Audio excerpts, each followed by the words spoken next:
Secerdas-cerdasnya AI, dia kerjanya hanya mengumpulkan informasi. Dia tidak punya mazhab, dia tidak punya aliran.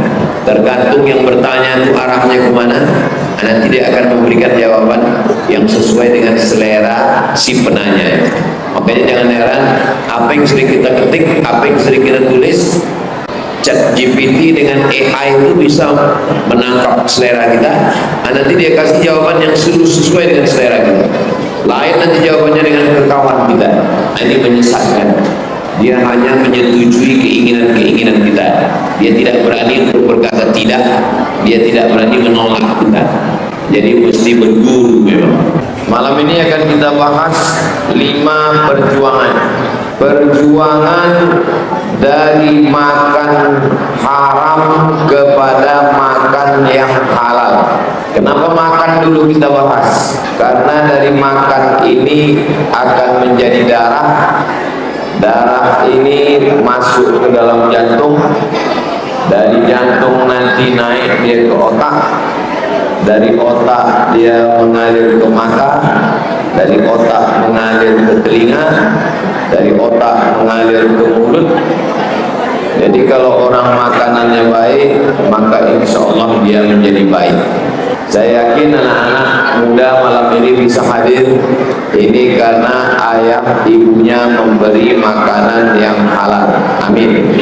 Kata Allah Ta'ala, ya ayyuhalladzina amanu, ayo orang beriman, kulu, makanlah min thayyibat, yang baik-baik saja. Orang yang tidak makan baik, maka susah dia untuk berkata baik, susah untuk berfikir baik. Bapak Ibu semua hafal ayat nasiyatin kazibatin khati'ah. Nasiyatin, ini nasiah, ubun-ubun yang kita usap waktu kita berwudu. Nasiyatin, kazibatin, pembohong, khati'atin, pelaku dosa. Kenapa ubun-ubun ini dikatakan pembohong? Padahal yang membohong mulut.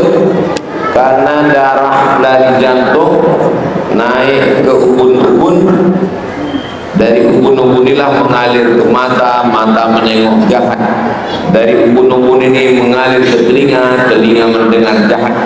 Dari ubun-ubun ini mengalir ke mulut, mulut bercakap jahat. Dari ubun-ubun inilah semuanya berpikir.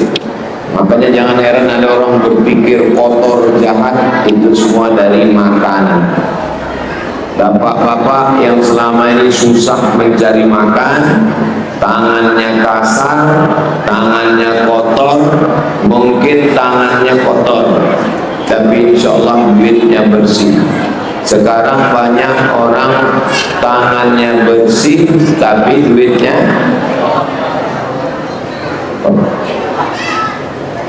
jadi kalau ada orang yang tangannya bersih, tidak pernah memegang kapak, tidak pernah mengambil upah cuci, tidak pernah mengutip brondol, tidak pernah memupuk, tangannya lembut, tapi tangan itu menandatangani menjual hutan Riau, tanda tangan itu meluluh lantakkan kebun sawit orang, tanda tangan itu sudah menjual hutan wilayah, maka sesungguhnya susah kita untuk berbicara tentang masalah yang baik-baik, karena orang tidak bisa merespon, menangkap dengan baik. Jadi kalau kita mau baik, berawal dari makanan yang baik. Makanya kata Nabi SAW, atib mat'aman, jaga makananmu, takun mustajabad da'wah, maka doamu akan dikabulkan Allah Subhanahu wa ta'ala. Ada seorang laki-laki rajulun as'as, rambutnya kusut, albar berdebu. Kenapa rambutnya kusut? Karena dia takut bersisir. Kalau dia sisir rambutnya nanti gugur. Kalau gugur rambutnya dia bayar dam. Albar berdebu karena dia tidak mandi. Kalau dia mandi takut pakai sabun, nanti dia bayar dam karena dia sedang ihram. As'as rambutnya kusut, albar rambutnya berdebu. Ya muddu yadaihi ila sama, tangannya dia tengadahkan ke langit. Lalu apa kata dia? Ya Rabb, Ya Rabb, Ya Allah, Ya Allah. Tapi Allah tidak mengabulkan doa. Kenapa Allah tidak mengabulkan doanya? Sebabnya ada 4. Mat'amuhu haram, makanannya haram. Setelah makanannya haram, masyrabuhu haram, minumannya haram. Setelah minuman haram, malbasuhu haram, pakaian haram. Rumah haram, kendaraan haram. Rumah, kendaraan termasuk pakaian. Karena mobil dipakai, rumah dipakai. Pakaian bukan cuma pakaian. Dan yang paling menyedihkan adalah wa ghudhiya bil haram. Anak istri yang baik-baik yang tak tahu apa-apa dikasih makanan haram. Jadi hijrah pertama adalah perjuangan mencari makan yang haram. Jangan sampai anak bini dikasih makan haram. Ini hijrah yang pertama. Yang kedua, setelah kita berhasil pindah dari makan yang jelek, yang buruk tadi, mulailah dia mengaji. Hijrah dari tidak mengaji menjadi mengaji.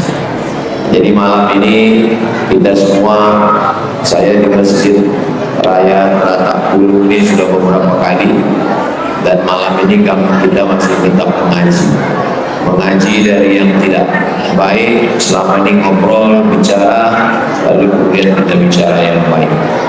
Mengaji yang pertama yang paling penting adalah akidah ahli sunnah wal jamaah. Wujud, ilam, baqa, mukhalafatul hawadis, qiyamu binafsihi, wahdaniyah, qudrat, iradat, ilmun, ayat, sama, basar, kalam. Ini akidah.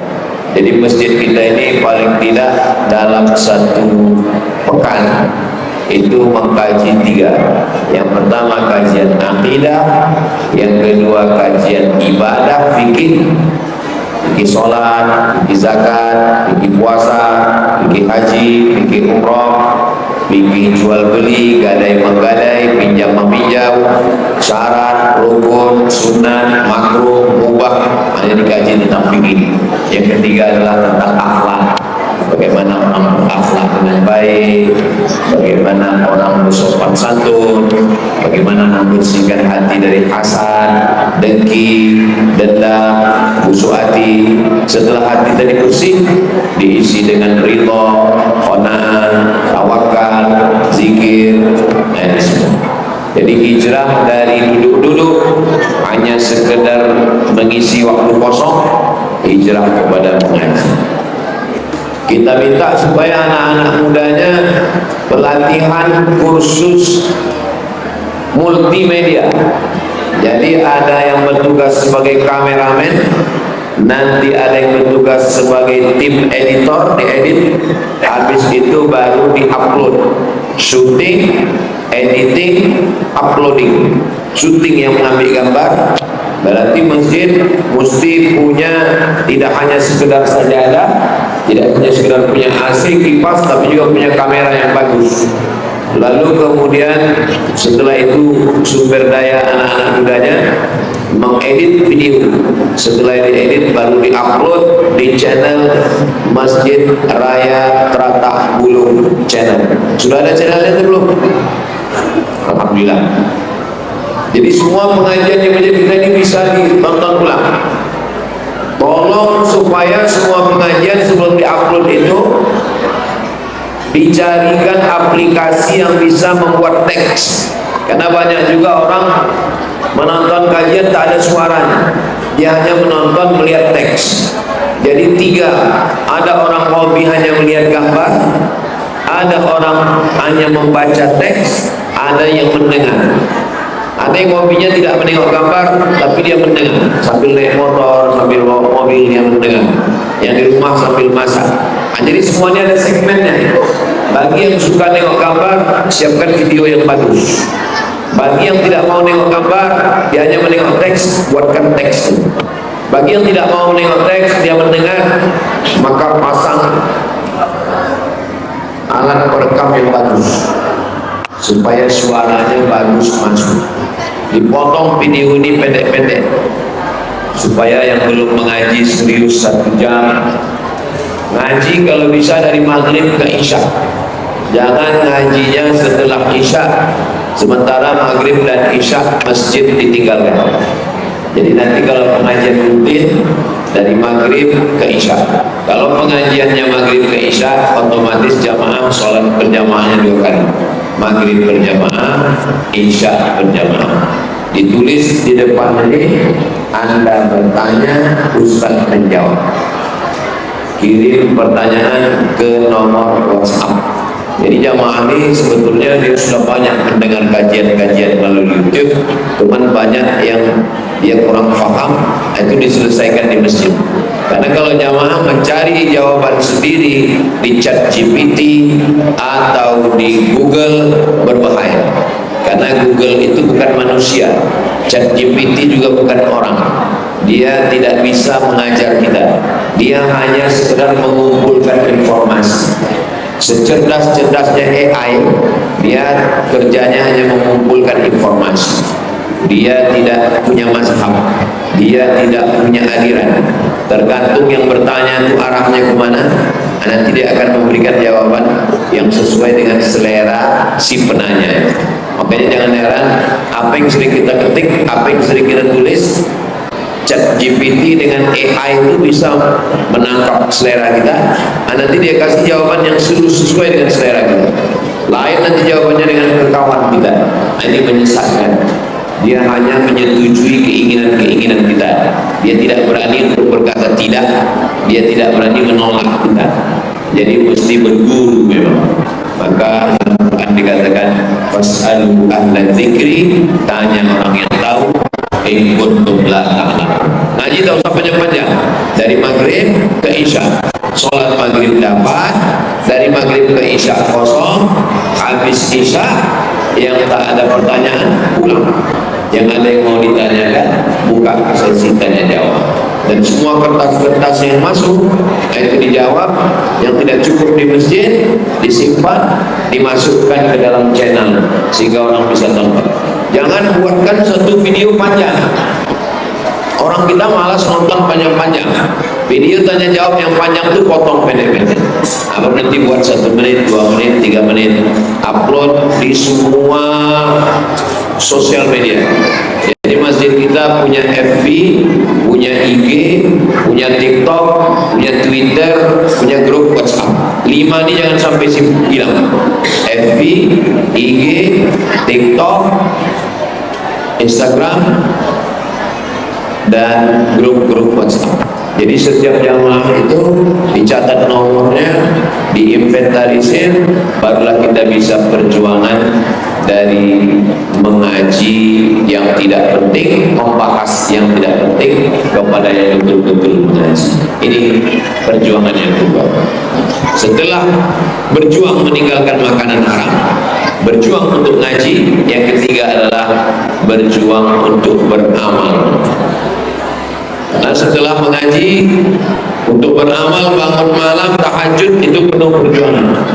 Dari mulai tidur cepat, jam 10, jam 11 sudah tidur, lalu menyetel jam waker, setelah itu baru bangun malam. Awali dari malam ini, jangan tunda besok pagi.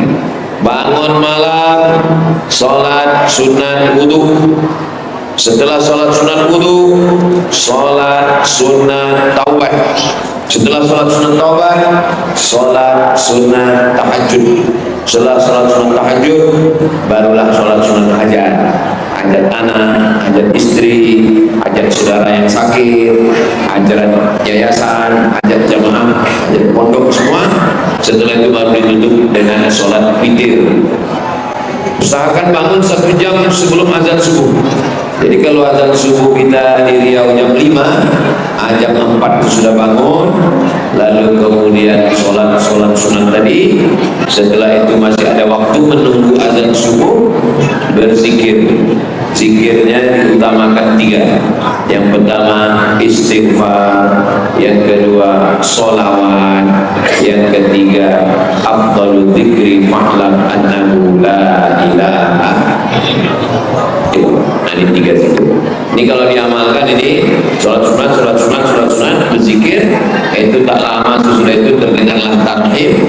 lalu kemudian sholat subuh.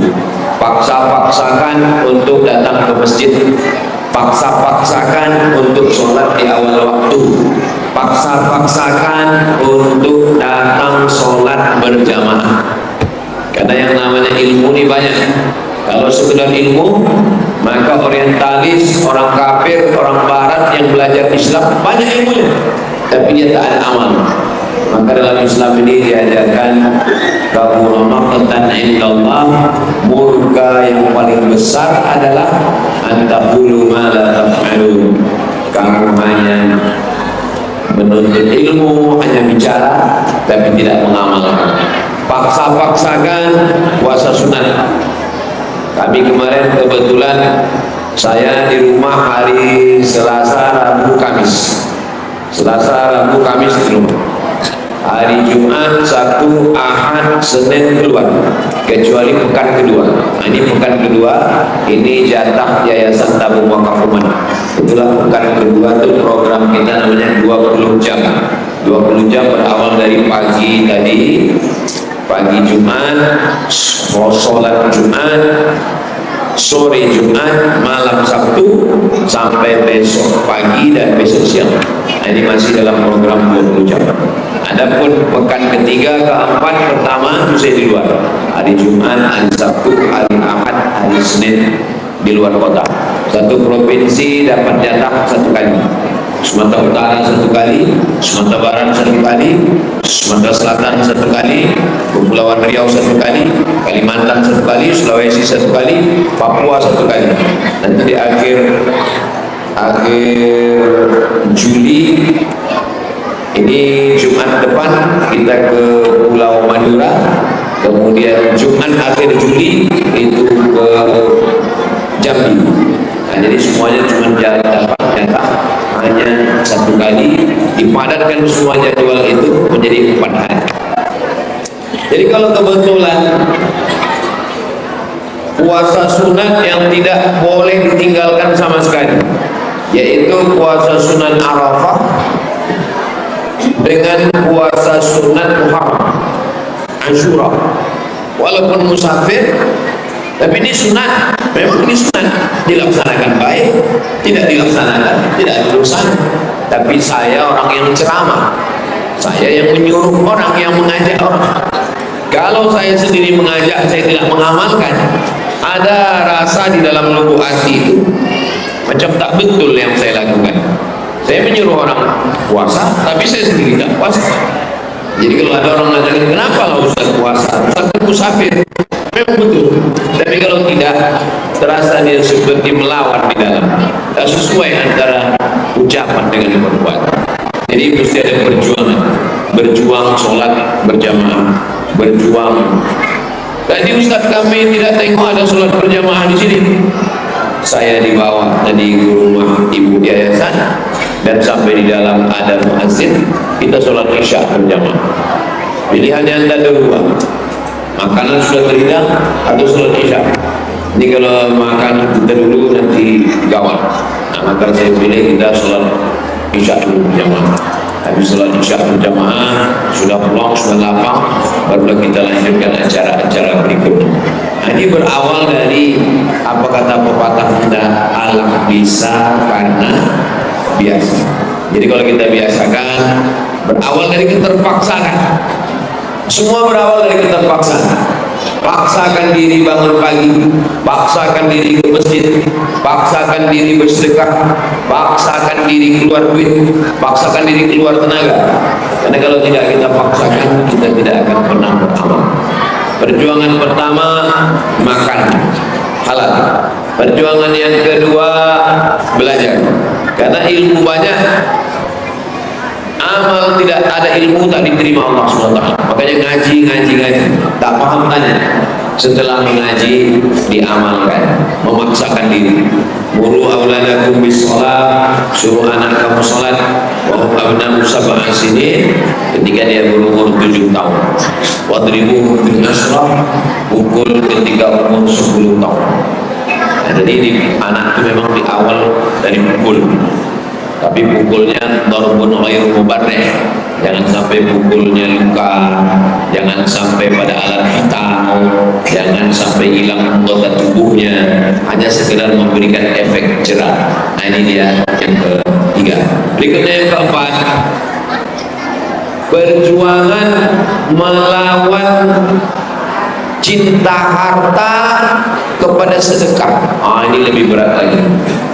Banyak orang mampu melawan mengantuk, banyak melawan sibuk, banyak, tapi melawan bakhil, wa tuhibbunal mala hubban jamma, kamu cinta kepada harta secinta-cinta, bakhil, pelit, kikir, medit, apa lagi? Ada seterusnya. Nah, ini penyakit manusia. Siapa yang mewakafkan tanah ini dulu, lalu kemudian membangun masjid ini begini besar? Kalau kita baca Al-Fatihah, itu kita sebutkan namanya untuk almarhum Fulan bin Fulan Al-Fatihah, baru sampai dia. Tapi kalau untuk sedekah, tanpa disebut namanya. Kita selama tadi dari masjid ini sholat maghrib berjamaah, mengaji sampai ke isya, sholat isya berjamaah, pengajian malam ini, maka pahalanya mengalir kepada semua orang yang berwakaf masjid ini, yang berwakaf lantai, berwakaf tanah, berwakaf semen, berwakaf lampu, berwakaf. Banyak orang mati tidak pernah sempat bersedekah sama sekali. Seumur hidup tak pernah bersedekah, seumur hidup tak pernah berinfak. Kalau pun ada hanya 1000, 2000, hanya terpaksa, hanya karena malu kepada orang.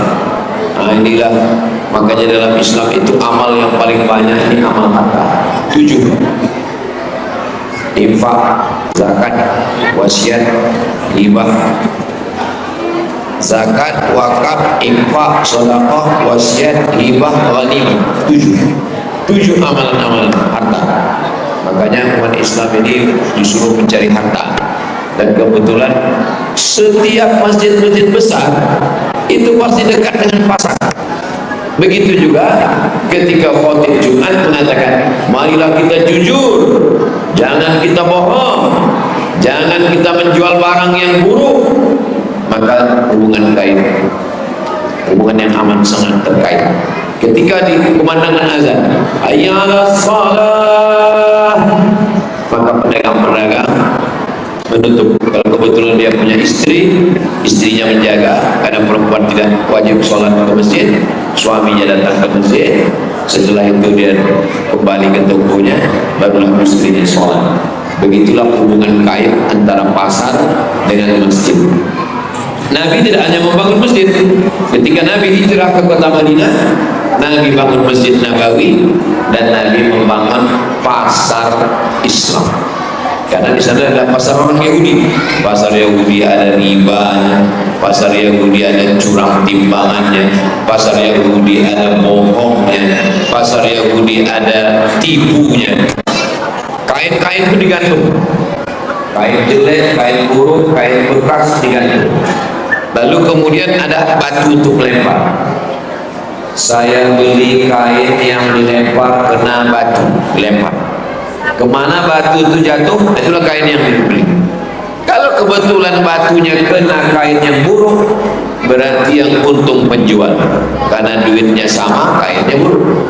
Kalau kebetulan kain yang jatuh kena batu, kain yang bagus, yang beruntung pembeli, karena duitnya sedikit tapi kainnya bagus. Ini judi. Maka ketika Islam datang, yang 3 itu dibuang. Yang pertama, rish, tipu. Yang kedua, horor, judi. Yang ketiga, zulm, aniaya. Semua transaksi jualan, kalau ada rish, kalau ada gharar, kalau ada zulm, maka jual beli itu haram, tak boleh dilanjutkan. Begitulah Islam datang. Dia tidak hanya mengurus orang tentang meluruskan shaf, tapi dia melurus tentang meluruskan timbangan. Tak bisa kita meninggalkan pasar. Kita hanya urus masjid, pasar kita tinggalkan, diambil orang lain. Maka sesuai dengan doa, dua-duanya dapat.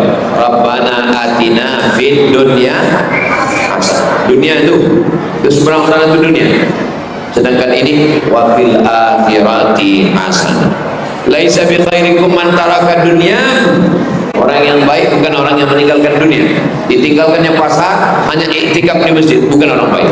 Wala akhiratahu lidunya, bukan pula orang yang meninggalkan masjid hanya dunia saja, ditinggalkan masjid, bukan.